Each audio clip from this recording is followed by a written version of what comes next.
موضوع الدرس في اسلام الجن سورة الجن تفسير ابن كثير. الحمد لله رب العالمين والصلاة والسلام على أشرف الأنبياء وسيد المرسلين سيدنا محمد وعلى آله وأصحابه أجمعين. اللهم صل على سيدنا محمد وعلى آل سيدنا محمد كما صليت على إبراهيم وعلى آل إبراهيم في العالمين إنك حميد مجيد. أعوذ بالله من الشيطان الرجيم. بسم الله الرحمن الرحيم. قل أوحي إلي أنه استمع نفر من الجن فقالوا إنا سمعنا قرآنا عجبا يهدي إلى الرشد فآمنا به ولن نشرك بربنا أحدا وأنه تعالى جد ربنا ما اتخذ صاحبة ولا ولدا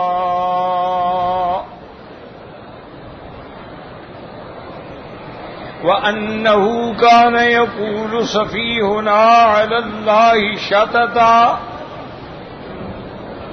وأنا ظننا أن لن تقول الإنس والجن على الله كذبا وأنه كان رجال من الإنس يعوذون برجال من الجن فزادوهم رهقا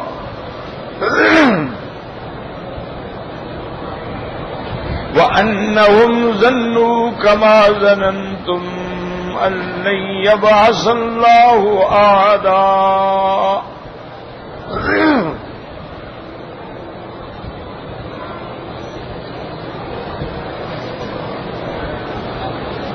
سورۃ الجن کے بارے میں نے کل بھی عرض کیا تھا کہ یہ مکی صورتوں میں ہے اور اس کا موضوع اور عمود جو ہے وہی اثبات توحید ہے اور مشرکین پہ رد ہے. جہاں تک جنات کا معاملہ ہے تو یہ تو مسلم اور منصوص بات ہے کہ جن ایک مخلوق ہے جیسے انسان ایک مخلوق ہے اور اللہ نے جنوں کو آگ سے پیدا فرمایا ہے.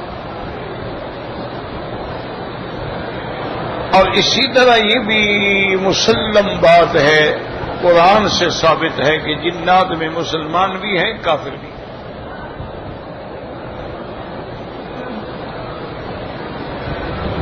اور یہ بھی بات جو ہے کتب تواریخ سے اور اقوال علماء سے ثابت ہے کہ جنات کے اندر بھی وہ تمام فرقے ہیں جو انسانوں کے اندر ہیں.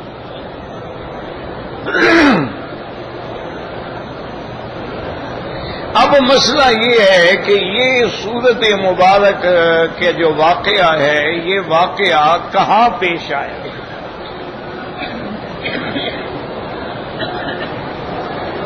اس کے بارے میں دو اقوال ہیں. ایک قول مبارک تو یہ ہے کہ حضور صلی اللہ علیہ وسلم جب مکہ والوں سے مایوس ہو کر طائف تشریف لے گئے کہ وہاں کے بڑے سرداروں سے بات کریں گے، ابدیہ لیل ہے، بنو ثقیف ہیں، شاید ان میں سے کوئی ایمان لے آئے لیکن ان میں بھی کوئی ایمان نہ لایا، بلکہ انہوں نے انتہائی گستاخانہ رویہ اختیار کیا اور حضور صلی اللہ علیہ وسلم کو طائف سے بھی نکلنا پڑا اس عالم میں کہ ان کے جو آوارہ لڑکے تھے انہوں نے پتھر برسائے اور حضور کے جوتے مبارک بھی خون سے بھر گئے. حضور صلی اللہ علیہ وسلم تو مفسرین کرام رحمت اللہ علیہ فرماتے ہیں کہ ذات نخلا ایک مقام ہے مکے اور طائف کے درمیان میں، اس کا نام ہے ذات نخلا۔ اسی جگہ حضور صلی اللہ علیہ وسلم صبح کی نماز پڑھ رہے تھے کہ آپ پر جنات کا گزر ہوا، اور یہ جنات جو ہیں یہ نصیبین کے تھے اور ایک جماعت تھی، اور ان کے پھرنے کی وجہ یہ تھی کہ جب حضور صلی اللہ علیہ وسلم کی بعثت ہوئی تو اب جو شیطانوں کے آسمانوں پر مراکز تھے وہ بھی ختم ہو گئے، اور ان کا آسمانوں کے قریب جا کے فرشتوں کی باتیں سننا جو تھا وہ بھی بند ہو گیا۔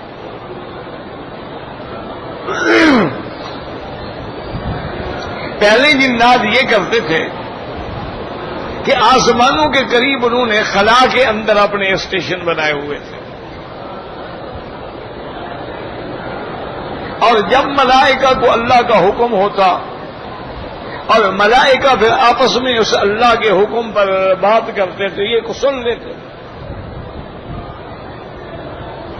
اور وہاں سے واپس آ کر وہ جو بڑے بڑے ان کے کاہن ہوتے تھے، جادوگر، نجومی، کاہن، رہبان، احبار، ان کے کانوں میں بات ڈالتے تھے، اور وہ لوگوں کو آگے ایک بات کے ساتھ 100 جھوٹی باتیں ملا کے سناتے تھے۔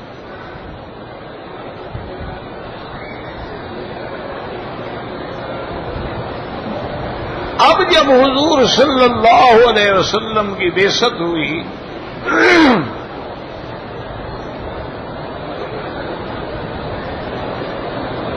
تو اب جب وہ آسمانوں کے قریب جانے لگے تو پہرا شدید کر دیا گیا۔ قرآن میں ہے کہ وجدناہا ملئت حرسا شدیدا وشہبا، کہ اب تو اللہ نے سخت وہاں سیکورٹی لگا دی ہے، اور پھر شہب یعنی جیسے تاروں سے انگارہ نکلتا ہے اور وہ ہمارا تعاقب کرتا ہے یا جلا دیتا ہے یا پاگل کر دیتا ہے۔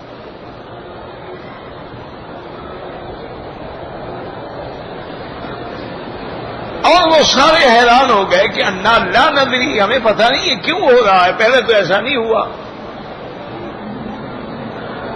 اشر ارید بمن فی الارض ام اراد بہم ربہم رشدا، پتہ نہیں اللہ نے اس دنیا والوں کو کوئی ہلاکت کا فیصلہ کر دیا ہے یا ان کے لیے کوئی بہتری ہوگی۔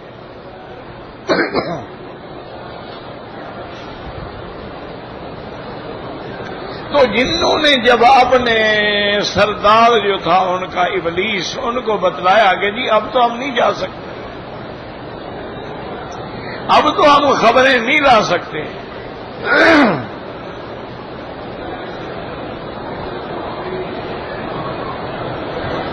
انہوں نے کہا کیا بات ہے؟ انہوں نے کہا کہ کیا بات کیا ہے؟ وہاں تو اتنا شدید پہرا ہے کہ ہم قریب ہی نہیں جا سکتے۔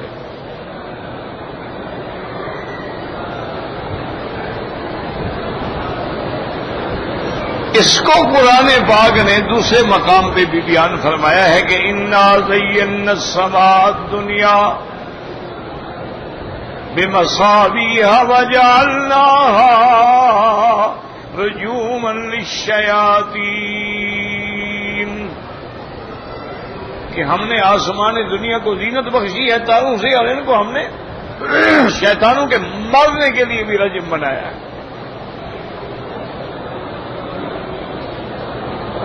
تو اس نے ان کو حکم دیا کہ بھئی فضربوا مشارق الارض ومغاربها، پوری زمین میں مختلف جماعتیں بن کے پھیل جاؤ اور زمین کا چپا چپا چھان مارو، معلوم کرو کہ کیا بات ہوگی۔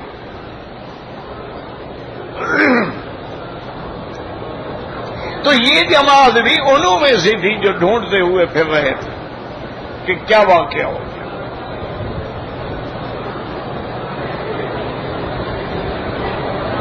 اتفاق کی بات ہے کہ صبح کی نماز کا وقت تھا اور حضور صلی اللہ علیہ وسلم نماز میں تلاوت قرآن فرما رہے تھے۔ جن وہاں سے جب گزرے اور انہوں نے سنا ان کے دل میں فوراً اللہ کا قرآن جو ہے وہ اثر کر گیا اور ایمان لے آئے.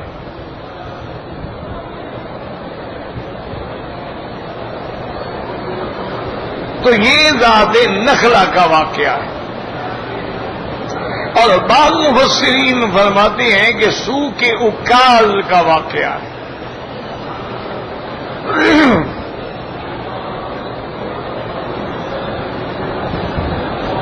سو کے اکاز جو ہے زمانہ جاہلیت میں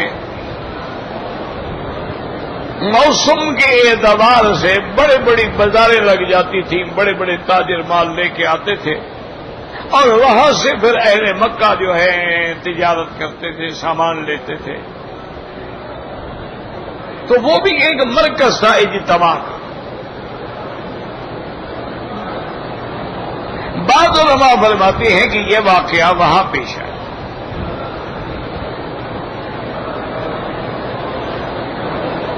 اب یاد رکھیں کہ بعض علماء تو یہ فرماتے ہیں کہ جب انہوں نے قرآن سنا اور حضور صلی اللہ علیہ وسلم کے پاس حاضر ہوئے اور اسلام لے آئے. لیکن یہ بات جو ہے مجروح ہے، یعنی ضعیف بات ہے. اصل بات یہ ہے کہ اگر وہ ملتے تو پھر قرآن یہ تو نہیں کہتا قل اوحی الیہ کہ آپ کہہ دیجئے کہ اللہ نے مجھے وحی بھیجی ہے کہ ایسے جن آئے تھے. اگر ملتے تو وہ شاہدہ ہو جاتا. یہ تو اللہ نے خبر دی، یعنی حضور کو تو پتہ ہی نہیں چلا کہ جن آئے تھے یا نہیں آئے تھے.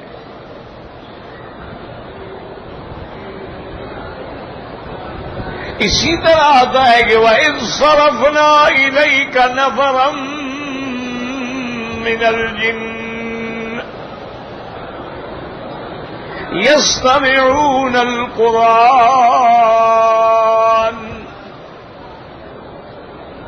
فَلَمَّا حَضَرُوهُ قَالُوا أَنصِتُوا فَلَمَّا قُضِيَ وَلَّوْا إِلَىٰ قَوْمِهِمْ مُنذِرِينَ. اللہ فرماتے ہیں کہ ہم نے ایک جماعت جو تھی جنات کی بھیجی.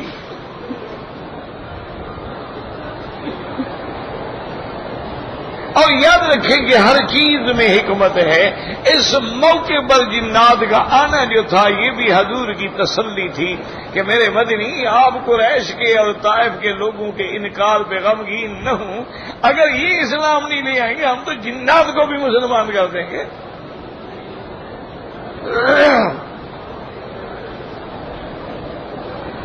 یہ اگر اپنی طاقتوں پہ گھمنڈ کر رہے ہیں ہم تو جنوں کو بھی آپ کے تابع کر دیں گے. ایک جن بھی ان کو کافی ہے.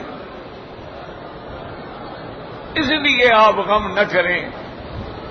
یہ ہوتا آیا ہے کہ سب انبیاء کی تکذیب ہوئی ہے. انبیاء کو لوگوں نے جھٹلایا ہے، تکلیفیں پہنچائی ہیں، انہیں دیوانہ کہا ہے، انہیں مارا ہے، انہیں قتل کیا ہے. یہ ایک نظام ہے، سنت اللہ ہے. آپ غم نہ کریں، کوئی نئی بات نہیں ہے. یہ ہوتا آیا ہے اور ہوتا جائے گا.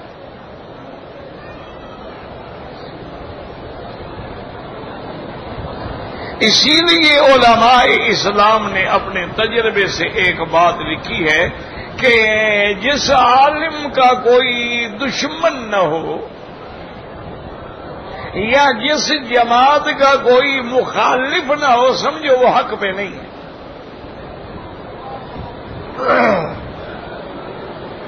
اگر 100 آدمی عزت کرتا ہے 200 گالیاں بھی دیتا ہوگا.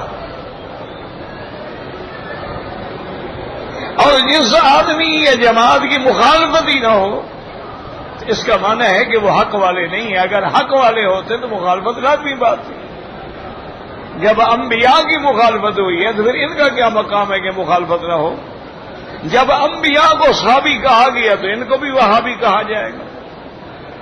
جب انبیاء علیہم الصلاۃ والسلام کو مسجد الحرام سے نکالا گیا ان کو بھی مسجدوں سے نکالا جائے گا. جب انبیاء علیہم الصلاۃ والسلام پہ پتھر برسائے گئے تو ان پہ بھی پتھر برسیں گے. یہ کوئی بات ہے؟ جب انبیاء علیہم الصلوۃ والسلام کو قید ہونا پڑا، ان کو بھی قیدیں کاٹنی پڑیں گی۔ تو یہ تو علامت ہے کہ جو حق والا ہوگا، لازمی بات ہے کہ حق بڑا کڑوا ہوگا۔ ہر آدمی ہضم نہیں کر سکتا، اور خاص طور پہ جس کو صفرا ہو جائے، معدہ خراب ہو جائے، اس کو میٹھا بھی اچھا نہیں لگتا۔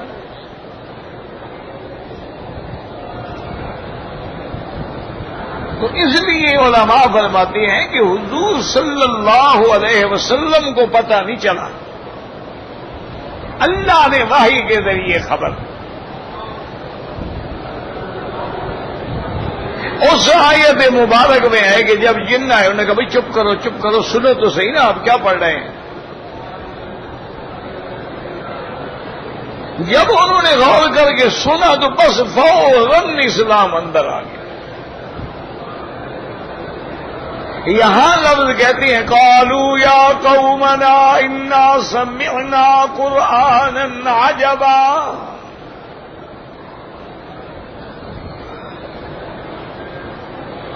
اپنی قوم کو جا کے خطاب کیا کہ اے ہماری قوم، ہم نے ایسا قرآن سنا ہے، وہ تو عجیب اللہ کا کلام ہے، فصاحت میں، بلاغت میں،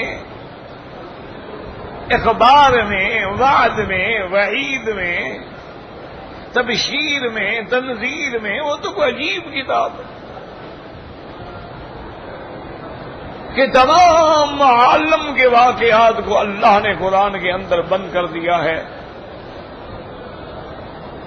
اور اللہ نے اپنے قرآن میں مستقبل کے بارے میں پیشین گوئیاں فرما دی ہیں، اور قیامت تک جو آنے والے حالات ہیں ان کے بارے میں بھی باخبر کر دیا ہے۔ یہ تو قرآن عجیب چیز ہے۔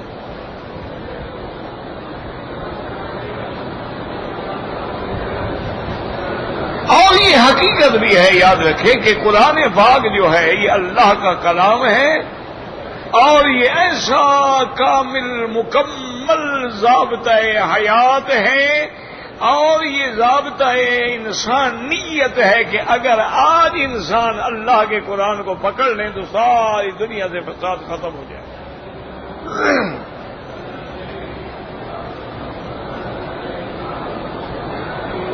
اور دوسری جگہ دیکھیں جنات کیا کہتے ہیں، قالوا یا قومنا انا سمعنا کتابا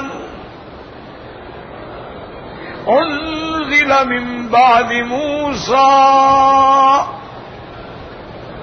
يهدي الى الحق والى طريق مستقيم۔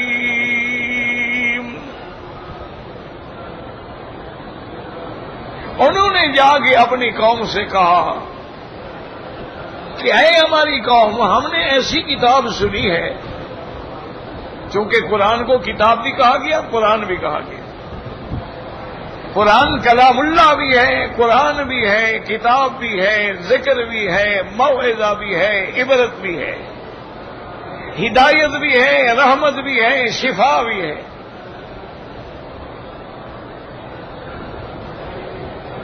اس لیے اللہ تبارک و تعالیٰ کسی جگہ تو کتاب کا نام لیتے ہیں کہ ذالک الکتاب، اور کہیں اللہ فرماتے ہیں ان ھذا القرآن یہدی للتی ہی اقوم۔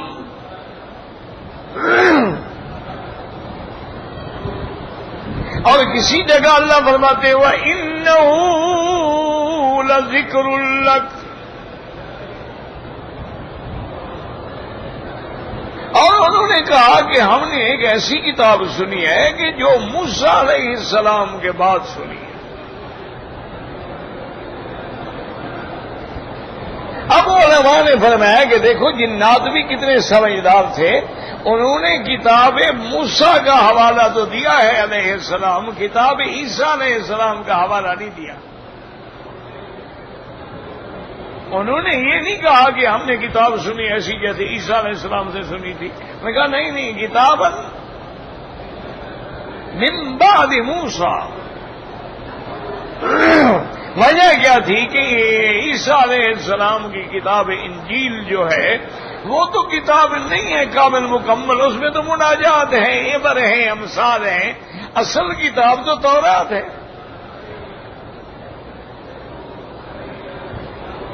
تورات ایک عظیم کتاب ہے جس میں اللہ تعالی نے اس دور کے مطابق شرائع کا بیان فرمایا ہے۔ شرائع ہیں، اوامر ہیں، نواہی ہیں، وعید ہیں، وعد ہیں، قصص ہیں، عبر ہیں، بڑی جامع کتاب ہے۔ اور افسوس بھی ہے اور اس میں اللہ کی حکمت بھی ہے کہ نہ آج دنیا میں تورات ہے نہ انجیل ہے۔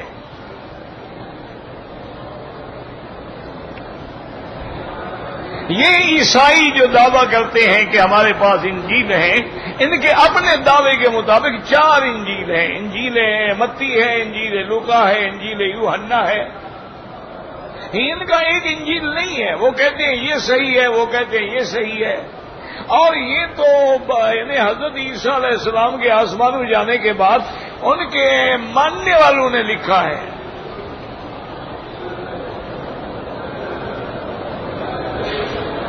جہاں تک کتاب تورات ہے تو اللہ نے خود قرآن میں بتلا دیا ہے کہ یہودی علماء جو تھے اللہ کی کتاب تورات کو بدل دیتے ہیں۔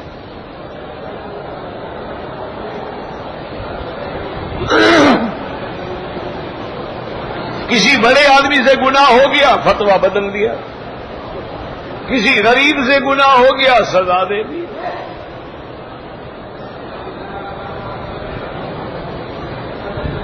یہ یہود کی پرانی عادت تھی۔ آج کل بھی ہمارا بھی یہی حال ہے، دعا کریں بس اللہ ہمارے حال پہ بھی رحمت کرے۔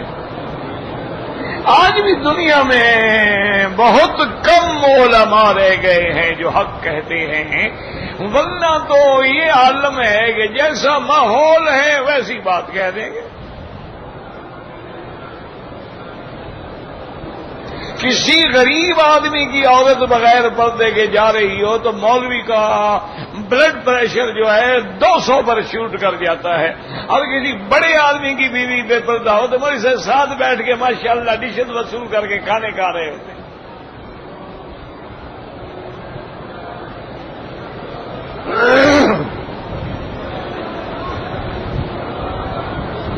کوئی غریب آدمی مسئلہ پوچھ رہے کہیں گے توبہ توبہ، پردے کا انکار کر کافر ہو جاؤ گے۔ بڑے آدمی کو نہیں کہیں گے۔ ان کے ساتھ ماشاءاللہ ٹی وی کے سامنے اور کیمرے کے سامنے اور ٹیبل ٹاک کرتے ہیں اور ٹاک شوز میں بیٹھتے ہیں، ماشاءاللہ مزے لے لے کے دیکھ رہے ہوتے ہیں، وہاں سارے فتوے بھول جاتے ہیں۔ بھائی اگر تم علماء دین ہو اور تمہارے سامنے بے پرد اور غیر محرم عورت بیٹھی ہے، تمہارا فرض ہے ان کو کہو بھی میں نہیں آؤں گا تمہارے شو میں، اور نہ میں بات کروں گا کسی غیر محرم عورت سے۔ اور غیر محرم عورتیں بھی وہ بلائی جاتی ہیں این جی اوز کی ماری ہوئی اتنی منہ پھٹ اور غلیظ عورتیں جو نہ قرآن مانتی ہیں نہ نبی کی حدیث مانتی ہیں۔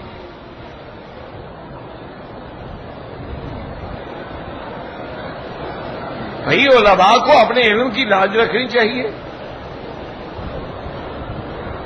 ایک بہت بڑے اللہ کے ولی گزرے ہیں، اللہ ان کی قبروں پہ کروڑوں رحمتیں فرمائے۔ ان کی عادت مبارک تھی کہ اگر دعا کے لیے کوئی عورت آتی تھی تو وہ کہتے تھے کہ عورت کو میرے حجرے میں نہ بھیجا کرو، باہر بیٹھی رہے، مجھے بتا دو میں دعا کر دوں گا۔ اگر وہ مجبور بھی کر دیتے تو حضرت حجرے میں پہلے اپنے 2-4 شاگرد بٹھاتے، پھر حکم دیتے کہ پردے کے ساتھ آئے، نظر نیچے کرے اور بیٹھ کے بات کرے، اور اس کی بات سن لیتے تھے۔ تو اسی طرح ایک شاگرد نے آگے کہا حضرت ایک 80 سال کی بڑھیا بیٹھی ہوئی ہے، حضرت میں بڑھیا ہے یا کوئی ہے، پردہ کرے گی اور میرے کمرے میں 2 آدمی ہوں۔ چلی گئی وہ، انہوں نے کہا حضرت 80 سال اب بڑھیا وہ بیچاری لکڑی میں یوں چل کے آ رہی ہے۔ آپ نے فرمایا کیا پتہ ہے شیطان کسی وقت انسان کو خراب کر دے، اس میں بڑھیا کا یا جوان کا کیا تعلق ہے؟ گناہ بڑھیا سے بھی ہو سکتا ہے۔ اور اللہ نے جو ہمیں نظریں جھکانے کا حکم دیا ہے کیا دیا ہے کہ اگر گوری چٹی اور جوان ہو تو نظریں جھکاؤ، بوڑھی ہو دیکھتے رہو۔ ہر غیر محرم پہ نظر ڈالنا حرام ہے.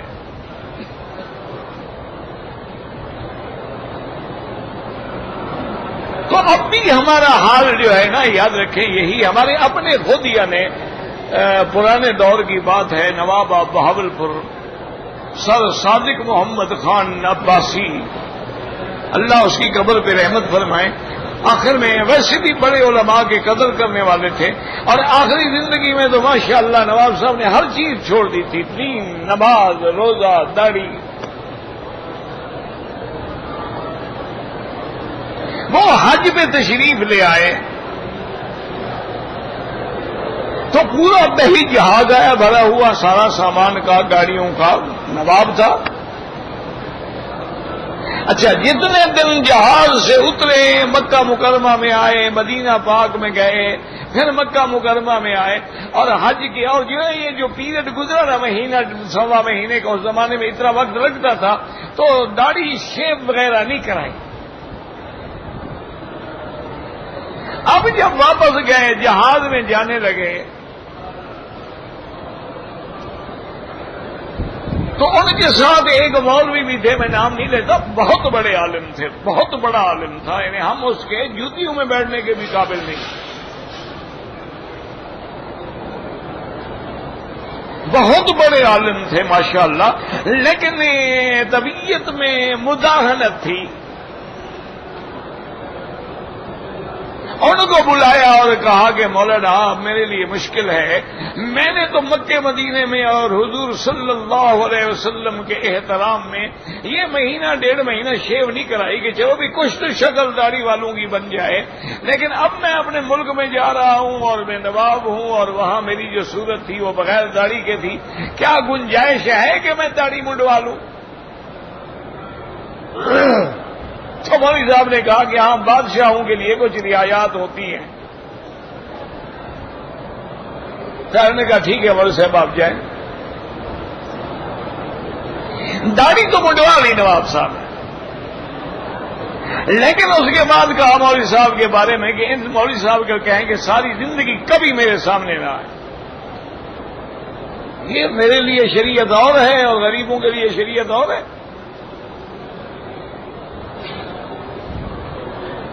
میرے اپنے والد صاحب رحمت اللہ علیہ کا واقعہ ہے. حضرت حافظ محمد حیات رحمت اللہ علیہ ہوتے تھے نواب صاحب کے استاد سے، اور ڈیرہ نواب میں نواب صاحب کی مسجد میں ہی امام اور خطیب تھے، اور سالانہ کانفرنس کرتے تھے، بہت بڑا جلسہ کرتے تھے، اور آخری جلسے میں اور آخری تقریر میں نواب صاحب ہی تشریف لے آتے. اچھا، اتفاق کی بات یہ ہے کہ وہ آخری تقریر میرے والد صاحب کی رکھی گئی، تو حافظ حیات محمد صاحب آئے اور کہنے لگے کہ مولوی خیر محمد صاحب، ایک تو آپ بلوچ آدمی ہیں، دوسرا آپ کسی کا بھی خیال نہیں کرتے ہیں. آج نواب صاحب کی صدارت میں تقریر ہوگی، تمہارا تو پتہ نہیں کچھ بگڑے نہ بگڑے، میں تو ملازم آدمی ہوں، مجھے تو نوکری سے نکال دیں گے، مہربانی کر کے نواب کو کچھ نہ کہنا.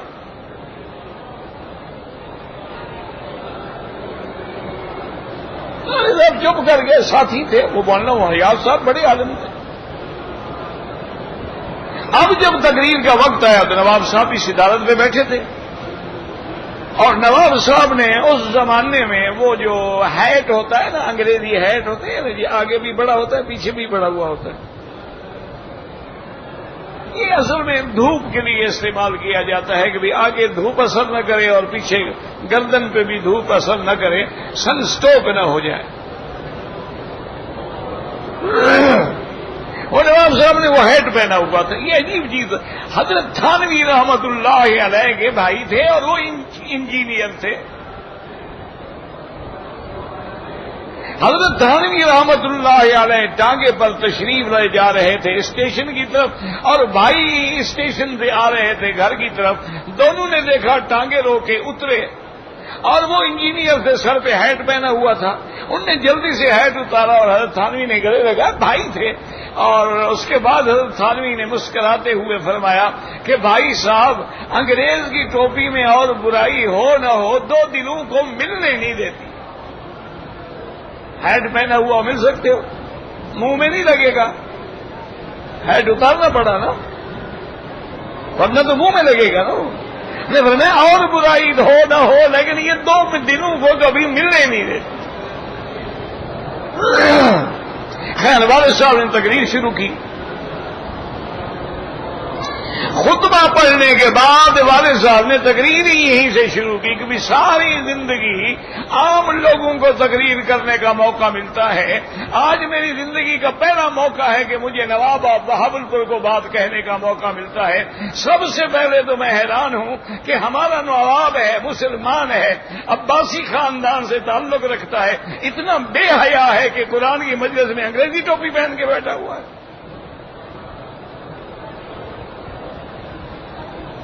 فوراً نواب صاحب نے ٹوپی اتاری، جیب سے چھوٹا رومال نکالا اور باندھ کے بیٹھ گئے. اور اس کے بعد والد صاحب شروع نے کہا اس کا کھانا حرام ہے، اس کے دعوت پہ آنا حرام ہے، اس کے گھر میں جوان لڑکیاں ہیں، جوان بہنیں ہیں، کسی کی نکاح نہیں کرتا تھا کہ جائیداد تقسیم نہ ہو جائے. ایسے لوگوں کا وظیفہ لینا اور اس سے تنخواہ لے کے مسجدوں میں پڑھانا وہ تو حرام ہے. اس کے خزانے کے اندر سگریٹ کا ٹیکس بھی جمع ہوتا ہے اور چکلے میں طوائفیں جو زنا کرتی ہیں ان کو جو لائسنس ملتا ہے وہ آمدنی بھی جمع ہوتی ہے. اگر ایک مٹکے میں ایک قطرہ پیشاب کا ڈال دیا جائے دودھ میں تو دودھ حلال رہے گا یا حرام ہو جائے گا؟ وہ خزانہ کیسے حلال ہے کہ مولوی تنخواہیں دے کے کھا رہے ہیں؟ اور یوں شروع ہوئے جناب 2 گھنٹے تک. اور اس کے بعد پھر جب قرآن پڑھتے تھے اللہ نے آواز دی تھی ماشاءاللہ. اس زمانے میں جب سپیکر نہیں تھے تو 2 میل تک آواز جاتی تھی والد صاحب کی. صبح کی نماز کے بعد جب ٹھلمزے میں وہ درس دیتے تھے تو انڈا کی بستی 2 میل پہ ہے، وہاں سے لوگ کہتے ہیں کہ آواز آتی. اللہ عالم بزرگی بھی ہو سکتی ہے. تو بہرحال جب تقریر ختم ہوئی نماز ہو گئی تو مولانا حیات صاحب تو چھپ گئے، وہ تو ڈر کے مارے چھپ گئے بیچارے. نماز بھی والد صاحب رحمت اللہ علیہ نے پڑھائی تو سردار محمد امین خان لودھی اللہ اس کی قبر پہ رحمتیں کرے، وہ اس زمانے میں کمشنر تھے بہاولپور پولیس کے. تو انہوں نے جب نواب صاحب جب نکلے مسجد سے تو انہوں نے عرض کیا کہ سر اجازت دیں ایسے گستاخ مولوی کو میں گرفتار کر دوں کہ آپ کی شان میں ایسا کھڑے ہو گئے نواب صاحب. انہوں نے کہا تمہیں شرم نہیں آتی؟ آج تک تو مولانا حیات صاحب میراثیوں کو بلاتے تھے جو میرا قصیدے پڑھتے تھے. ایک تو عالم آیا جس نے مجھے حق کہا ہے اس کو گرفتار کرنا چاہتے ہو؟ بدبخت آدمی تمہیں شرم نہیں آتی؟ ایسی علماء کو اگر ہاتھ لگایا گیا میری ریاست برباد ہو جائے گی. اس نے حق کا کلمہ کہا ہے، ہمیں سننا چاہیے. اور محمد حیات صاحب کو بلایا، کہا مولوی صاحب آپ ڈر کے کیوں چھپ گئے؟ آپ نے احسان کیا ہے اور مجھے خوشی ہے کہ میری ریاست میں ایسے علماء ہیں. اب مولانا سے کہو کہ رات میرے گھر میں آئے، میں تمام بیٹیوں کو، بہنوں کو اور خواتین کو جمع کروں گا، ان کو بھی تقریر کریں. والد صاحب نے کہا میں تقریر کروں گا، ایک شرط ہے کہ نہ نواب صاحب کے گھر پانی پیوں گا، نہ کھانا کھاؤں گا، اور نہ نواب صاحب کوئی ہدیہ دیں گے تو وہ قبول بھی نہیں کروں گا. اگر میری شرطیں قبول ہیں میں تقریر کروں گا، کیوں نہیں کروں گا؟ والد صاحب نے تقریر کی. دوسرے دن نواب صاحب نے ایک دن میں اپنے خاندان کے 37 نکاح کیے. وہ بھی تو لوگ تھے نا، پھر حق سنتے تھے. تو آج کل تو ہمارا یہی حال ہے نا جی کہ آپ دیکھ لیں ماشاءاللہ ٹی وی پہ کیسے مولوی بیٹھے ہوئے ہیں، کیسے مفتی بیٹھے، سامنے نعوذ باللہ غیر محرم عورتیں اور ایسی بدبخت عورتیں جو اسلام کی دشمن، دین کی دشمن، محمد مدنی کی شریعت کی دشمن.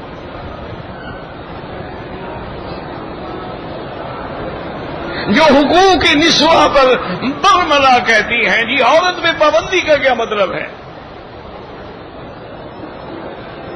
عورت کی مرضی ہے، باہر جائے آئے، اللہ نے اس کو حسن دیا ہے، دکھلانے کے لیے، چھپانے کے لیے تھوڑا دیا ہے. انا للہ و انا الیہ راجعون. تو بہرحال تورات بھی ختم ہو گئی، انجیل بھی ختم ہو گیا، اور اس میں حکمت بھی تھی کہ یاد رکھو مسئلہ سمجھ لو کہ وہ کتاب اللہ تو تھی لیکن کلام اللہ نہیں تھا. تورات اور انجیل جو ہے وہ اللہ کی کتابیں ہیں لیکن وہ کلام اللہ نہیں تھے. اللہ نے کتاب دی موسیٰ علیہ السلام کو, اللہ نے صحف دیے, 104 کتابیں آئی ہیں.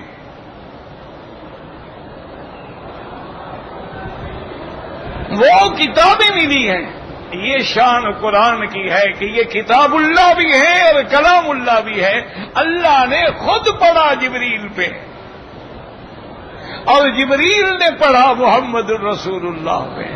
تو جب یہ اللہ کی کلام ہے تو اللہ کی کلام کیسے مٹ سکتی ہے؟ اللہ کی ذات بھی باقی, اس کی صفات بھی باقی, اس کا قرآن بھی باقی, وہ بھی قیامت تک رہے گا.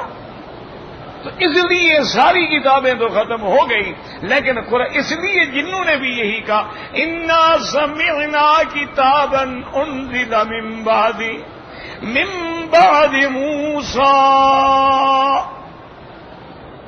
اور یہی بات برکت ابن نوفل نے کی تھی جب حضور پہ وحی اتری. بی بی خدیجہ لے کے حضور کو گئی. برکت ابن نوفل نے جب حال احوال سن لیا اس نے کہا ابشری خدیجہ. انہوں نے کہا بی بی خدیجہ تجھے مبارک ہو, تیرا شوہر جو ہے وہ اللہ کا نبی ہے.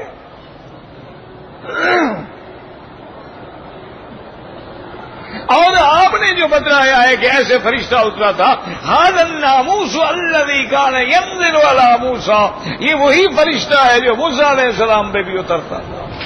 انہوں نے بھی موسیٰ علیہ السلام کا نام لیا. تو اس لیے یاد رکھیں کہ اس بارے میں تو حضور کو یعنی مشاہدہ نہیں ہوا, اللہ نے خبر دی, اللہ نے حکم دیا. اسی لیے سورت کی ابتدا ہے کہ قل اوحی الی انہ استمع نفر من الجن فقالوا انا سمعنا قرآنا عجبا یہدی الی الرشد. قرآن رشد غی کے ضد میں ہوتا ہے, یاد رکھو. ضلالت جو لفظ ضلالت ہدایت کے مقابلے پہ ہوتا ہے اور لفظ رشد جو ہے وہ غی کے مقابلے پہ ہوتا ہے. تو آپ قرآن کی سورت آیت الکرسی میں بھی آتا ہے. اللہ تبارک و تعالی نے فرما دیا ہے کہ اللہ ولی الذین آمنوا یخرجہم, اور اس سے پہلے لا اکراہ فی الدین قد تبین الرشد من الغی. تو انہوں نے بھی یہی کہا کہ اللہ کا قرآن ایسا ہے یہدی الی الرشد فآمنا بہ, ہم ایمان لے آئے. وَلَن نُشْرِكَ بِرَبِّنَا أَحَدًا, اور لن نفی تعبید کے لیے کہ اب ہم ہمیشہ کبھی مستقبل میں اپنے رب کے ساتھ کسی کو شریک نہیں کریں گے. مسلمانوں کتنے افسوس کی بات ہے کہ جن ایک دفعہ قرآن سنے اور پکا موحد بن جائے, اور ہمارا مسلمان روز قرآن سنے اور قبروں پہ سجدے کرے. ہمارا مسلمان روزانہ آیت الکرسی پڑھ کے پھونکے مار مار کے سینے میں سوراخ ہو گئے, لیکن اس کے باوجود بھی نظر نیاز قبروں پہ چڑھاتے ہیں, غیر اللہ کی نظریں مانتے ہیں, غیر اللہ کو پکارتے ہیں, غیر اللہ کی نیاز دیتے ہیں. یہ جن ہیں, ایک دفعہ قرآن سنا کہ اب کبھی شرک نہیں کریں گے. وَلَن نُشْرِكَ بِرَبِّنَا أَحَدًا اللہم ثبتنا علی الایمان.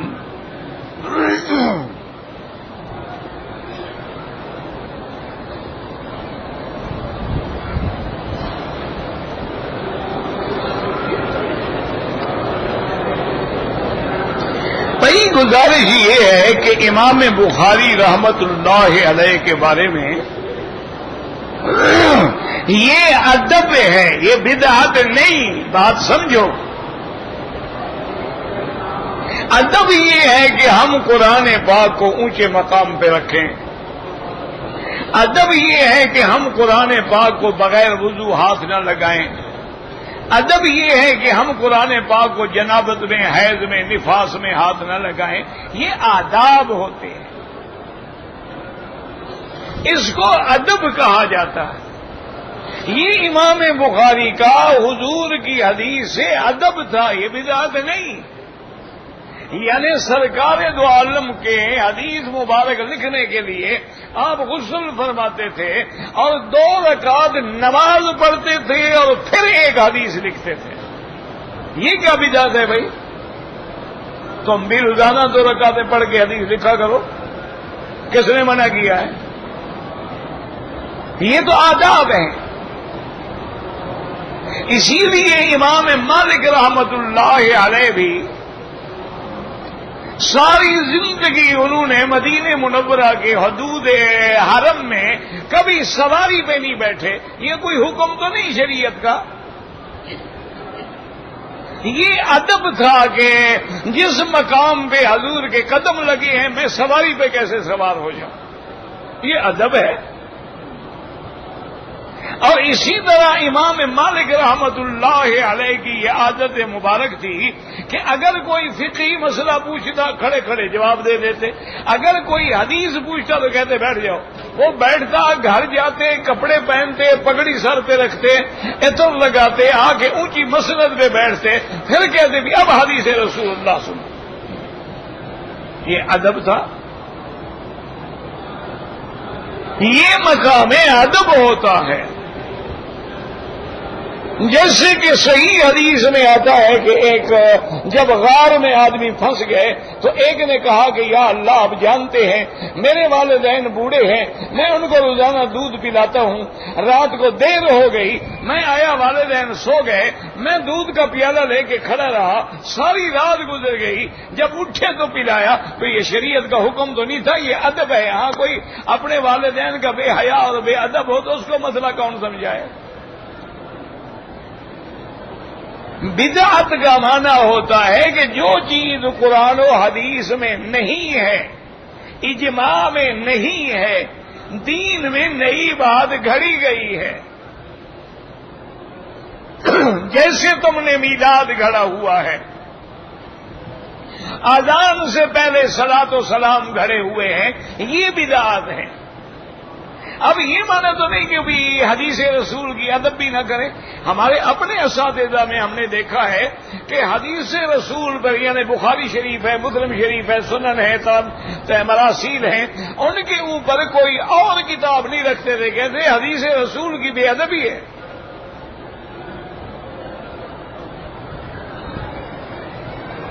یہ مقام ادب ہوتا ہے، اس میں بدعت کا کیا تعلق ہے؟ یہ تو ایسے نہ کہہ دیتے ہیں کہ جناب آپ نے جو کپڑا پہنا ہوا ہے حضور نے نہیں پہنا، لہٰذا یہ بھی بدعت ہوگی۔ اس طرح تو تیرا وجود ہی بدعت ہے، تم بھی تو حضور کے زمانے میں پیدا نہیں ہوئے۔ اللہ کے بندے، کپڑے پہننا الگ بات ہے، دین کے اندر نہیں۔ من احدث فی امرنا ھذا، جو آدمی ہمارے اس دین کے اندر نئی چیز پیدا کرے۔ اب دنیا کی چیزیں ہیں، پہلے زمانے میں اونٹ تھے، گھوڑے تھے، اس پہ حج ہوتا تھا۔ اب ہم لوگ جو ہے وہ ٹرین میں چلے جاتے ہیں، گاڑیوں میں چلے جاتے ہیں، کاروں میں چلے جاتے ہیں، یہ تو کوئی بدعت نہیں۔ آج آپ ہوائی جہازوں میں حج کے لیے آتے ہیں، اب کوئی کہے جی یہ تو بدعت ہے، حضور کے زمانے میں ہوائی جہاز تو نہیں تھا۔ تو اس کو قرآن سمجھنا چاہیے کہ والخیل والبغال والحمیر لترکبوها وزینہ ویخلق ما لا تعلمون۔ اللہ نے فرمایا ہم ایسی چیزیں پیدا کریں گے جن کو تم جانتے بھی نہیں ہو۔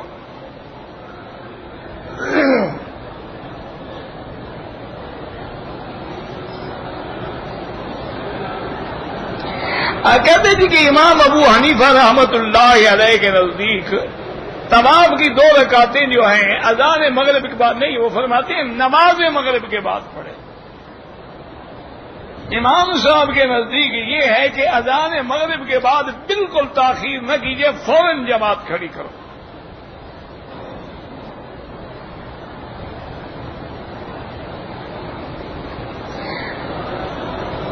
اگر کسی نے اذان مغرب کے بعد 2 رکعت پڑھ لی کوئی حرج نہیں، کوئی کفر اسلام کی جنگ نہیں. وہ ہے نا لا صلاۃ بعد العصر حتی تغرب الشمس، تو وہ اس سے بھی نہیں لیتے، ابھی سورج تو ڈوب گیا ہے نا، لہذا ہم نے پڑھ لی.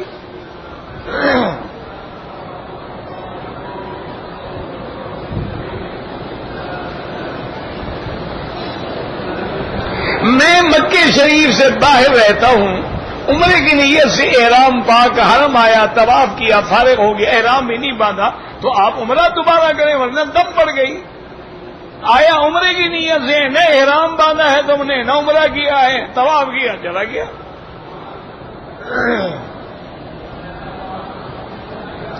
بھئی جراب جو ہے امام احمد ابن حنبل رحمت اللہ علیہ کے نزدیک ان جرابوں پر بھی مسح کرنا جائز ہے.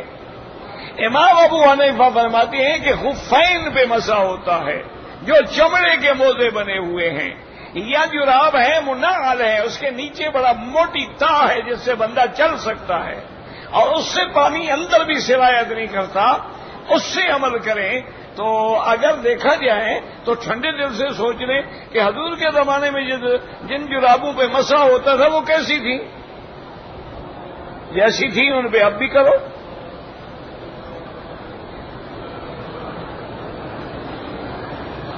اپنے گھر سے مکے میں رہنے والے عمرہ نہیں کر سکتے، لازماً حد حرم سے باہر جائیں گے، مسجد عائشہ جائیں، جیرانہ جائیں، عرفات جائیں، گھر سے گھر میں رہتے ہوئے عمرہ نہیں ہوتا.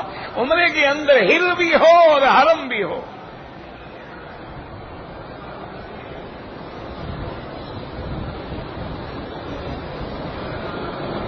میرے والدین فوت ہو گئے، انہوں نے حج نہیں کیا، اب میں ان کا حج بدل کرنا چاہتا ہوں. پہلے والدہ کا یا حق زیادہ والدہ کا ہے، حضور پاک نے والدہ کے حق کو مقدم کیا ہے والد پر.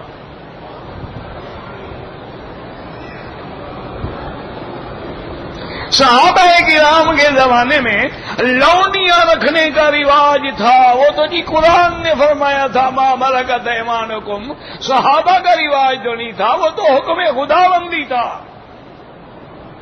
زبان سوال کے بعد کیا کرو. بی بی صفیہ جو میرے مدنی پاک کی بیوی ہے، وہ بھی تو لونڈی تھی. عقل کرو، کس پہ اعتراض کر رہے ہو؟ صحابہ پہ اعتراض کر رہے ہیں، محمد مدنی پہ اعتراض کر رہے ہو. اللہ نے اجازت دی تھی کہ جو جنگ میں مال آئے گا مال غنیمت ہے، اور جو عورتیں ہوں گی وہ مل کر یمین ہیں، انہی مجاہدین کو تقسیم ہوں گی. ان میں بی بی صفیہ آئی تھی خیبر کی جنگ کے بعد.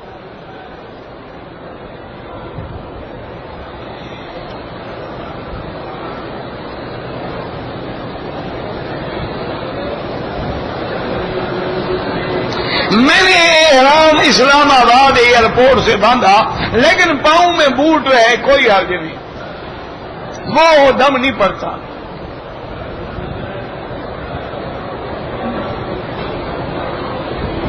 بہرحال ہاتھ کھلے کر کے دعا مانگے، اگر جوڑ لیتے کوئی بات نہیں.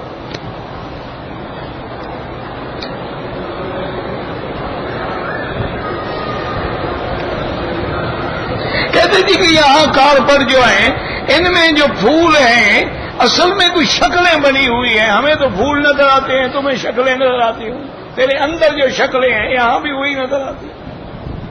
احسن علاج یہ ہے کہ اوپر کپڑا ڈال لو. السلام علیکم، نہ شکلیں نظر آئیں نہ پھول نظر آئیں.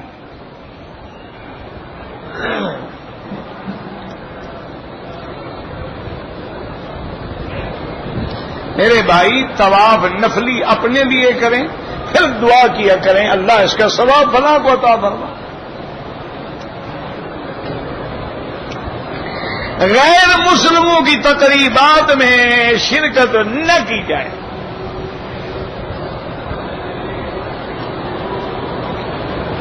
بیوی کے ہوتے ہوئے آدمی کا سالے کی بیٹی سے نکاح کرنا ٹھیک ہے، کوئی بات نہیں، کیا ہے، لیکن وہ سالے کی بیٹی اس کی بیوی کی کیا بن جائے گی؟ بھانجی بن جائے گی. ہاں جی،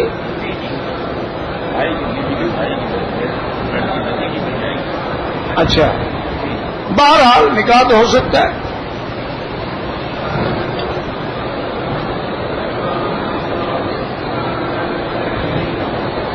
کہتے ہیں جی کہ میں چھٹی ختم کر کے آ گیا ہوں تو مجھے بیوی تو کہتی ہے کہ آپ واپس آ جائیں، والدین کہتے ہیں وہیں رہو، کما کما کے پیسہ بھیجو، بس جاؤ جناب بیوی کا حق ادا کرو. آپ ایسا کرو نا 4-5 مہینے والدین کو پیسے نہ بھیجو، خود کہیں گے بیٹا واپس آ جاؤ، کیا فائدہ پردیس کا. مسئلہ تو پیسے کا ہے نا. عدت کے مہینے کا حساب جو ہے وہ چاند کے مہینے سے لگایا جاتا ہے. یسألونک عن الأہلہ قل ہی مواقیت للناس. تو جتنا شریعت میں چاند ہے، رمضان ہے، شعبان ہے، حج ہے، عدت ہے، حیض ہے، سب چاند کے مہینے سے ہوگا.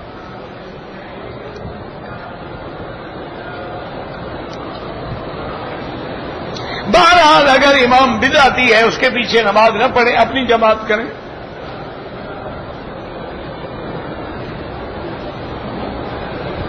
کہتے ہیں جی کہ قرآن کہتا ہے کہ اللہ عرش پہ ہیں، اور ہمارا عقیدہ ہے کہ اللہ ہر جگہ موجود ہے.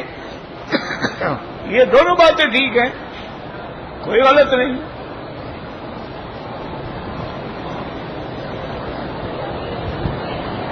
اللہ نے 17 آیات میں فرمایا ہے کہ الرحمن علی العرش استوى. اللہ عرش پہ ہے جیسے اس کی شان کو زیبا ہے. اور اسی اللہ نے فرمایا وَهُوَ مَعَكُمْ أَيْنَمَا كُنْتُمْ. اللہ تمہارے ساتھ ہے تم جہاں بھی ہو. اسی اللہ نے فرمایا کہ نحن اقرب الیہ منکم من حبل الورید. ہم تمہاری رگ جان سے بھی زیادہ قریب ہیں. تو یہ معیت جو ہے ہر جگہ یہ علم کی معیت ہے، کیونکہ ہر چیز اللہ کے علم میں ہے، لہذا اللہ کے پاس.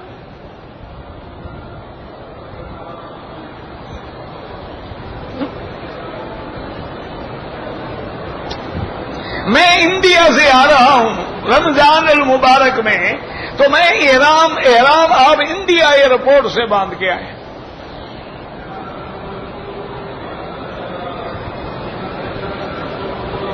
اگر کوئی عورت رمضان میں روزے نہیں رکھ سکی بعد میں قضا کرے، ترتیب کوئی ضروری نہیں. ایک رکھ لیا، 2 رکھ لیے، پھر نہ رکھا، پھر رکھ لیے، پھر رکھ لیے، بس پورے کریں. عورتوں کے لیے عید کی نماز کے لیے بہرحال حضور کے زمانے میں عورتیں عید کی نماز پہ جاتی تھی، لیکن بعد میں صحابہ نے فتنے کے خوف کے نظر ان کو مساجد میں بھی منع کر دیا.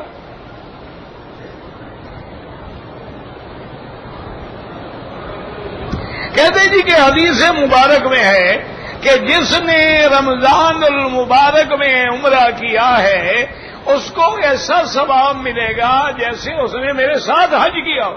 بالکل صحیح حدیث ہے. اور رمضان سے مراد یہ ہے دن ہو رات ہو رمضان ہو. رات بھی رمضان ہے اور دن بھی رمضان ہے. لیکن اگر آپ روزے سے عمرہ کریں گے ثواب اور بڑھ جائے گا، کیونکہ جتنی تکلیف ہوگی اتنی ثواب زیادہ ہوگا.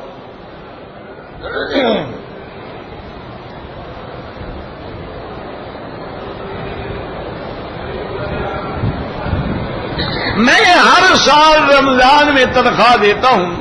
اس سال مجھے تنخواہ بھی ابھی تک نہیں ملی ہے، تو جب ملے بعد میں دے دیں، کوئی ضروری تو نہیں. رمضان میں ثواب زیادہ ہوتا ہے. اعتکاف کرنا جو ہے بالکل سنت ہے، اور سرکار دو عالم صلی اللہ علیہ وسلم نے بھی اعتکاف فرمایا. تو آخری 10 دن جو ہیں اس میں نیت کر کے اللہ کے گھر میں بیٹھ جائیں. اگر دوسری مسجدیں ہیں اس مسجد میں بیٹھے جہاں جمعہ کی نماز ہوتی.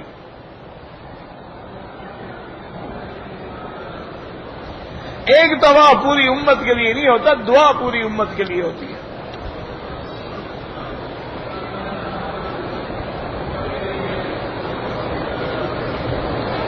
بہرحال اگر آپ نے داڑھی کو یا بالوں کو خضاب لگانا ہے، کالا نہ ہو، باقی جو مرضی ہے لگا لو. اگر امام کی داڑھی چھوٹی ہے ایک مجھ سے اس کے پیچھے نماز نہ پڑھے، پوری داڑھی والے کے پیچھے پڑھے. مونچھوں کے بارے میں اس طرح نہ پھروائیں لیکن چھوٹی ہوں، کیونکہ کٹوانے کا حکم دیا حضور نے. اوف اللحا و قص الشوارب، داڑھی بڑھاؤ اور مونچھیں کٹاؤ.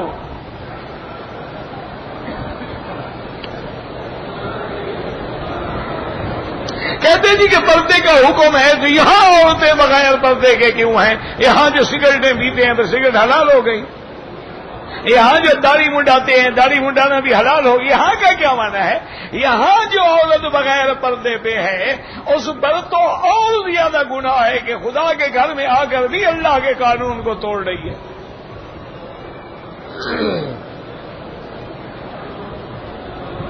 اگر احرام کی حالت میں کسی نے چادر ناف کے نیچے باندھی ہے اور ناف تک کچھ حصہ ظاہر ہے، نہ نماز ہوگی نہ طواف ہوگا نہ عمرہ ہوگا، کیونکہ وہ تو ننگا ہے.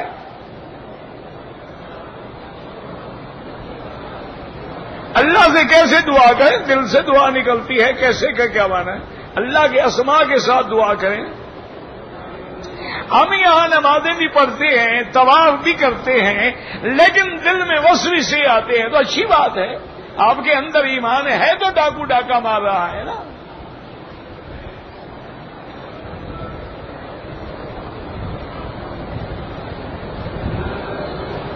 ایک عورت نے منت مانی تھی کہ میں 60 طواف کروں گی. شوہر اس کے ساتھ کرے کیوں نہ کرے بھائی، وہ اپنی منت پوری کرتی رہے، وہ نفل طواف کرتا ہے.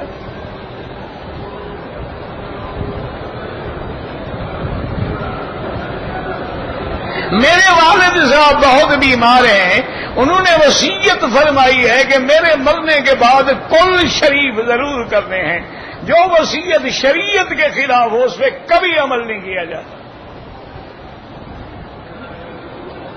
بابا یہ کل شریف، جمعرات شریف، 40واں شریف، یہ شریعت کا مسئلہ نہیں ہے، مولوی کے پیٹ کا مسئلہ ہے. کیونکہ تم بھی تو علماء مولوی صاحبان کو کبھی تم نے دعوت کی ہے، مجالے دعوت کرو. جب کوئی مر جاتا ہے تو ماشاءاللہ مولوی صاحب کی تو چاندی ہو جاتی ہے. ہمارے علاقے میں کچھ پرانی بات ہے، میں چھوٹا تھا، ایک میراسن عورت ہوتی تھی، بوڑھی عورت ہوتی تھی، تو کبھی کبھی میں گزرتا تو میرے سر پہ ہاتھ پھیرتی، دعا کرتی، اور وہ مجھے کہتی کہ مکی صاحب آپ کو پتا ہے کہ مولوی اور میراثی میں کیا فرق ہے؟ میں چھوٹا تھا، مجھے کیا پتا. میں کہتا مجھے کیا پتا دادی، مجھے کیا پتا ہے. وہ کہتا ہے مولوی دعا، کہنے کی مولوی دعا کرتا ہے بندہ مر جائے، میراثی کہتا ہے شادی ہو.